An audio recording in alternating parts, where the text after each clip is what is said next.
Welcome to my channel principal Tarak Ali. Students, आज हम helping verb के मुताल्लिक़ पढ़ने लगे हैं। हेल्पिंग वर्ब बहुत ही अहम चीज़ है सेंटेंसेस और टेंसेस में, क्योंकि इनकी बुनियाद पर हम सेंटेंस और टेंस की पहचान भी करते हैं और इनकी बुनियाद पर ही आप नेगेटिव सेंटेंस बनाएंगे और इंटेरोगेटिव सेंटेंस बनाएंगे। तो आज हम इंग्लिश के जो हेल्पिंग वर्ब प्रेजेंट और पास्ट और फ्यूचर में जो इस्तेमाल होते हैं उनके मतलब थोड़ा सा सीखते हैं।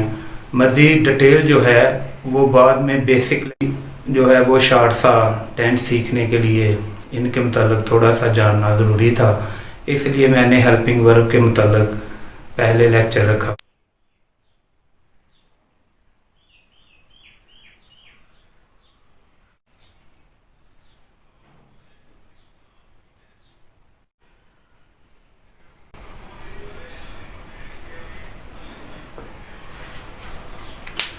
जी स्टूडेंट, डेफिनेशन ये है हेल्पिंग वर्ब की, ऐसे वर्ब्स जो मेन वर्ब की मदद करते हैं हेल्पिंग वर्ब कहलाते हैं।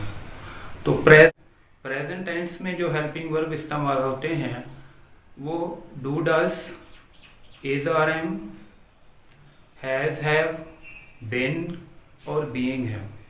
तो लिखते हैं और इनकी थोड़ी सी एग्जांपल जो हैं वो करेंगे।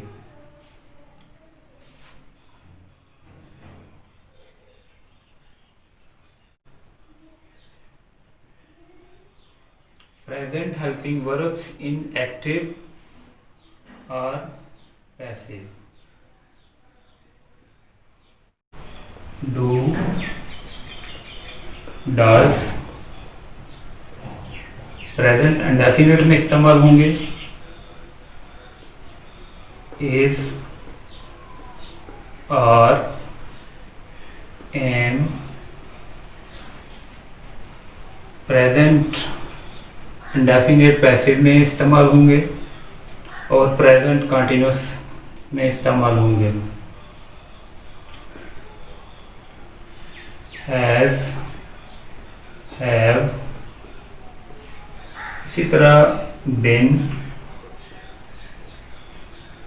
और बीइंग प्रेजेंट कंटिन्यूस पैसिव में इस्तेमाल होगा। ये पैसिव हेल्पिंग वर्ब है। तो आज हमारा जो टास्क है वो ये है कि हमने सिर्फ हेल्पिंग वर्ब की टेंसेस या सेंटेंसेस में पहचान करनी है, बस इतना ही आज आपने सीखना है। मिसाल के तौर पर प्रेजेंट डेफिनेट जो टेंस है इसमें हेल्पिंग वर्ब मौजूद नहीं होता, तो जब भी आपने इसका नेगेटिव करना है या इंटेरोगेटिव बनाना है तो आपको हेल्पिंग वर्ब की ज़रूरत पड़ेगी। तो आप अपनी तरफ से जो है जब भी नेगेटिव करेंगे, फॉर एग्जांपल ही ईट्स वाला फिक्रा यहाँ आप ऐसा करें कि डस लगाएं और नेगेटिव के लिए नॉट, तो ये आपने हेल्पिंग वर्ब इस्तेमाल किया है। ही डज नॉट, जब फिक्रे में डज इस्तेमाल हो जाए तो प्रेजेंट डेफिनेट वाले ही शी इट वाले फिक्रे में जैसे कि आपने सीखा होगा पहले कि यहाँ एस या एस नहीं लगाते। इसी तरह आप प्रेजेंट कंटिन्यूस से वाकिफ हैं, आपने पहले पढ़ा है।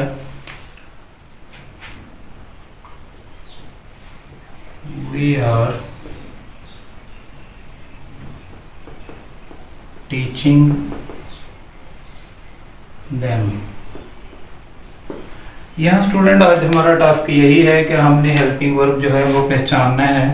तो यहाँ आर जो है ये आपका हेल्पिंग वर्ब है और टीच आपका मेन वर्ब है।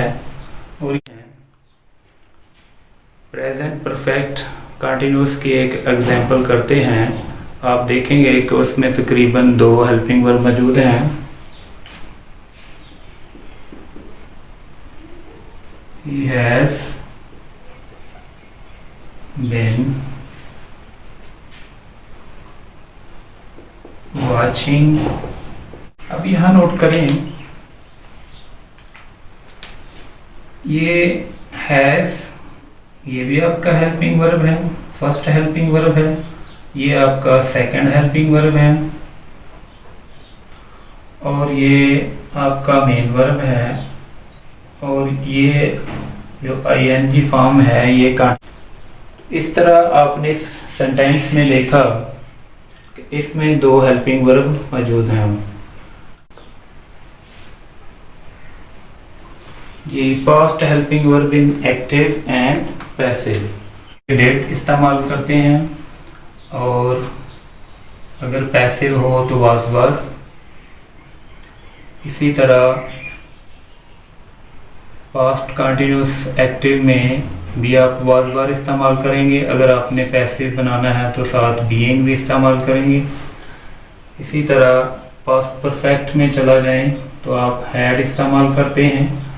पास्ट परफेक्ट कंटिन्यूस में चला जाएं तो आप हैड बीन इस्तेमाल करते हैं। आप पास्ट परफेक्ट पैसिव जो है उसमें आप हैड बीन इस्तेमाल करते हैं। तो एग्जाम्पल करते हैं। जैसा कि पास्ट इंडेफिनिट का एक फिक्रा लेते हैं, ही डिड नॉट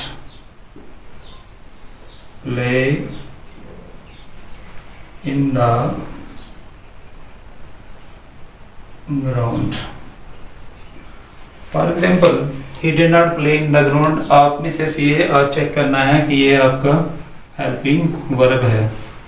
जैसा कि शुरू में मैंने बताया कि पास्ट इंडेफिनिट में हेल्पिंग वर्ब मौजूद नहीं होता। ये डिड आप अपनी तरफ से इस्तेमाल करेंगे और ये आपकी मेन वर्ब है।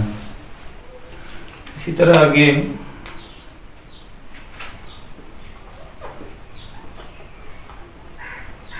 a ball was bought from the बाजार। अब स्टूडेंट इस फिक्रे पर गौर करें तो ये आपका पैसिव हेल्पिंग वर्ब है और ये आपकी मेन वर्ब है। तो ये पैसिव का फिक्रा था।